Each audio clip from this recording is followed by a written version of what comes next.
Hello everyone. So guys, मैंने part 1 बनाया था फ्रेजेस का, आप लोगों ने बहुत पसंद किया, thank you very much for this. आज इसका पार्ट 2 है गाइस। हर रोज तो नहीं ला सकता, हफ्ते में कोशिश करूंगा कि 2 दिन भी ला पाऊं आपके लिए, सीरीज को कंटिन्यू कर पाऊं। सो गाइस, आज का जो सबसे पहला फ्रेज है वो है रन अमक। रन अमक, हम इसको अमोक नहीं भी पढ़े तो ज़्यादा बेटर होगा, ये अमक है क्योंकि इसी तरीके से इसको प्रोनाउंस किया जाता है, रन अमक। इसका इस्तेमाल क्या होता है? रन अमक का मतलब है कि अचानक कोई पगला जाए।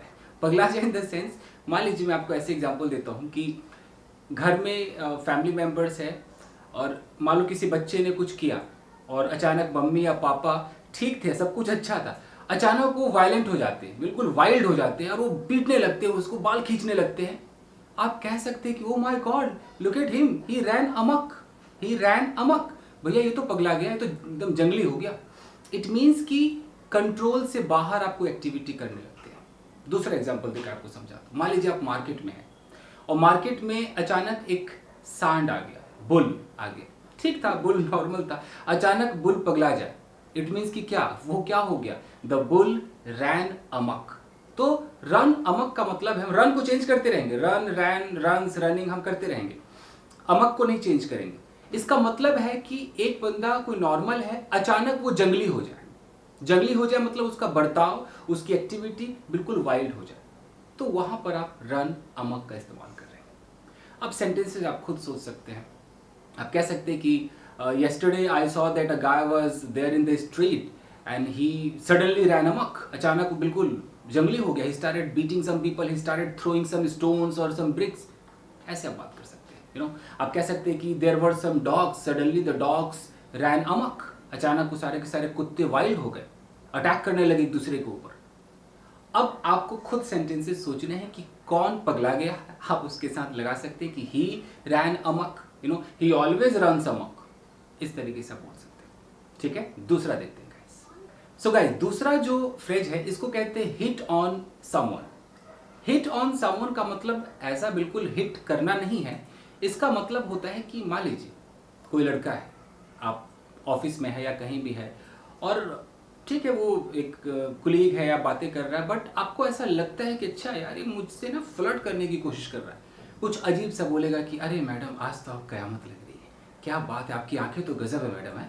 अगर वो इस तरीके से बातें कर रहा है, मतलब आपको पता चल जाता है, तो आप कह सकते हैं कि no, this guy is trying to hit on me, is trying to hit on me. तो यहाँ हिट ऑन के बाद, ये जो ऑन है, इसके बाद आप उसका जिक्र करेंगे जिस पर वो ट्राई कर रहा है, जिसके साथ वो फ्लर्ट कर रहा है, आप उसका इस्तेमाल करेंगे, यू नो। चाहे वो ऑन के बाद किसी लड़की का जिक्र हो या लड़के का जिक्र हो, भी कह सकते हैं कि that girl was trying to hit on me, वो लड़की मुझसे फ्लर्ट करने की कोशिश कर रही थी। तो हिट ऑन समबडी का मतलब ही है कि आप अपनी तरफ से पूरी कोशिश करते हैं, कुछ ऐसी बातें करते हैं, यानी कि आप फ्लर्ट करना चाहते हैं उसके साथ, आप फ्लर्ट कर रहे हैं। ऐसा भी कह सकते हैं कि भाई साहब आपकी शादी वादी हो गई है, काहे फ्लर्ट कर रहे हो यार, you are married, why are you hitting on that girl, you know, you should not hit on that girl.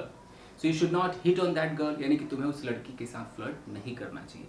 You are trying to hit on that lady, तुम कोशिश कर रहे हो, तुम फ्लर्ट करने की कोशिश कर रहे हो। You should not hit on that girl, या that girl should not hit on this guy. तो हिट ऑन समबडी आप इसका इस्तेमाल कर सकते हैं। कई बार होता है कि जो मुहावरे होते हैं, जो फ्रेजेस होते हैं, वो दिखते कुछ और है, मतलब कुछ और होता है, तो बिल्कुल आप उसके लिटरल मीनिंग पर ना जाए कि हिट मतलब तो किसी को हिट कर देना है, यही होता है फ्लर्ट करना। ठीक है, अगला वर्ड देखते हैं। अगला जो वर्ड है दोस्तों, इसको हम कहते हैं, मतलब जो फ्रेज है, वर्ड नहीं कहना चाहिए, at an increased risk of. At an increased risk of.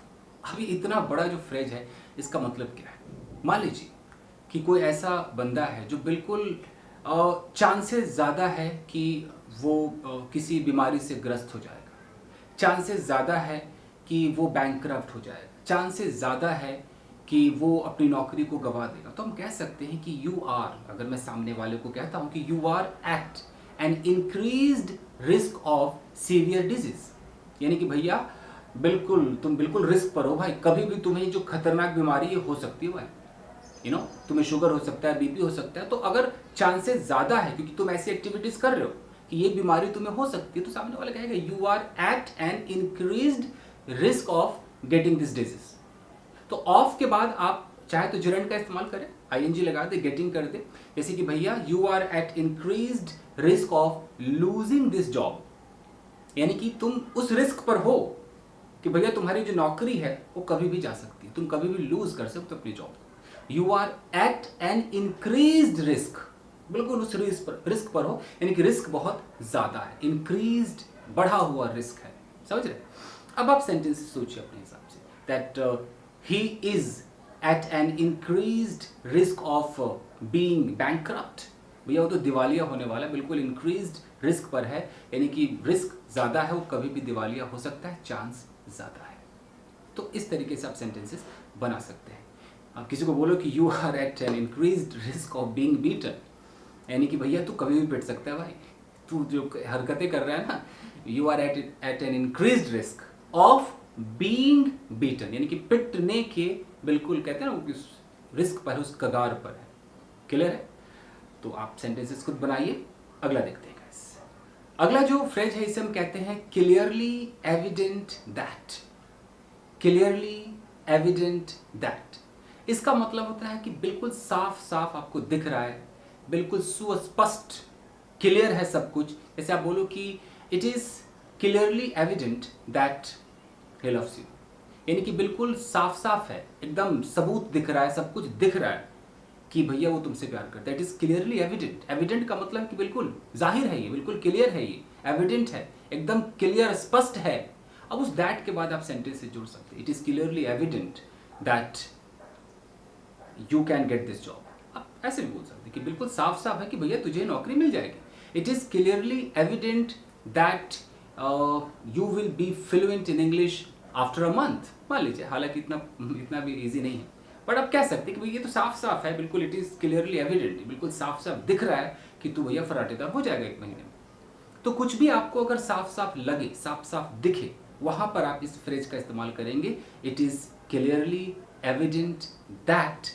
That के बाद वो सेंटेंस जोड़िए। बिल्कुल साफ साफ दिख रहा है कि आप बहुत सारे पैसे कमाने वाले हैं। It is clearly evident that you are likely to, या you are going to earn a lot of money, you are about to earn a lot of money, ऐसे करके बोल सकते हैं।